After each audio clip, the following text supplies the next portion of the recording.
जय श्री गणेश। करवा चौथ व्रत कथा। एक साहूकार के 7 बेटे और उनकी एक बहन करवा थी। सभी सातों भाई अपनी बहन से बहुत ज़्यादा प्यार करते थे, यहाँ तक कि वे पहले उसे खाना खिलाते, बाद में स्वयं खाते थे। एक बार उनकी बहन ससुराल से मायके आई हुई थी। शाम को भाई जब अपना व्यापार व्यवसाय बंद कर घर आए तो देखा कि उनकी बहन बहुत व्याकुल थी। सभी भाई खाना खाने बैठे और अपनी बहन से भी खाने का आग्रह किया, लेकिन बहन ने बताया कि उसका आज करवा चौथ का निर्जला व्रत है और वह खाना सिर्फ चंद्रमा को देखकर उसे जल देकर ही खाएगी। लेकिन चंद्रमा अभी तक नहीं निकला, इसीलिए वह भूख प्यास से व्याकुल हो उठी है। छोटे भाई को अपनी बहन की हालत देखी नहीं जाती और वह दूर पीपल के पेड़ पर एक दीपक जलाकर छलनी की ओट में रख देता है। दूर से देखने पर वह ऐसा प्रतीत होता था कि जैसे चतुर्थी का चांद उदित हो रहा हो। इसके बाद भाई अपनी बहन को बताता है कि बहन, चांद निकल आया है, तुम उसे जल देने के बाद भोजन कर सकती हो। बहन खुशी के मारे सीढ़ियों पर चढ़कर चांद को देखती है और उसे जल देकर खाना खाने बैठ जाती है।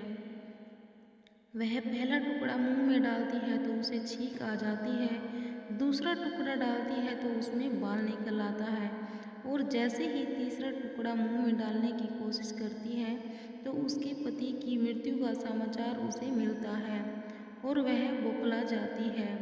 उसकी भाभी उसे सच्चाई से अवगत कराती है कि उसके साथ ऐसा क्यों हुआ। करवा चौथ का व्रत गलत तरीके से टूटने के कारण देवता उससे नाराज हो गए हैं और उन्होंने ऐसा किया है। सच्चाई जानने के बाद करवा निश्चय करती है कि वह अपने पति का अंतिम संस्कार नहीं होने देगी और अपने पतिव्रता से उन्हें पुनः जीवन दान दिलाकर रहेगी। वह पूरे 1 साल तक अपने पति के शव के पास बैठी रहती है, उसकी देखभाल करती है, उसके ऊपर उगने वाली सुईनुमा घास को वह एकत्रित करती जाती है। 1 साल बाद फिर करवा चौथ का दिन आता है। उसकी सभी भाभियाँ करवा चौथ का व्रत रखती हैं। जब भाभियाँ उसे आशीर्वाद लेने आती हैं तो वह प्रत्येक भाभी से यम सुई ले लो, प्रिय सुई दे दो, मुझे भी अपने जैसी सुहागिन बना दो, ऐसा आग्रह करती है। लेकिन हर बार भाभी उसे अगली भाभी से आग्रह करने को कह चली जाती है। इस प्रकार जब छठे नंबर की भाभी आती तो करवा उसे भी यही बात दोहराती है। यह भाभी उसे बताती है कि सबसे छोटे भाई की वजह से उसका व्रत टूटा था, तो उसकी पत्नी में ही शक्ति है कि वह तुम्हारे पति को दोबारा जीवित कर सकती है। इसीलिए जब वह वहाँ आए तो तुम उसे पकड़ लेना और जब तक वह तुम्हारे पति को जिंदा ना कर दे उसे नहीं छोड़ना। ऐसा कहकर वह चली जाती है। सबसे अंत में छोटी भाभी आती है। करवा उनसे भी सुहागिन बनने का आग्रह करती है, लेकिन वह टाल मटोल करने लगती है।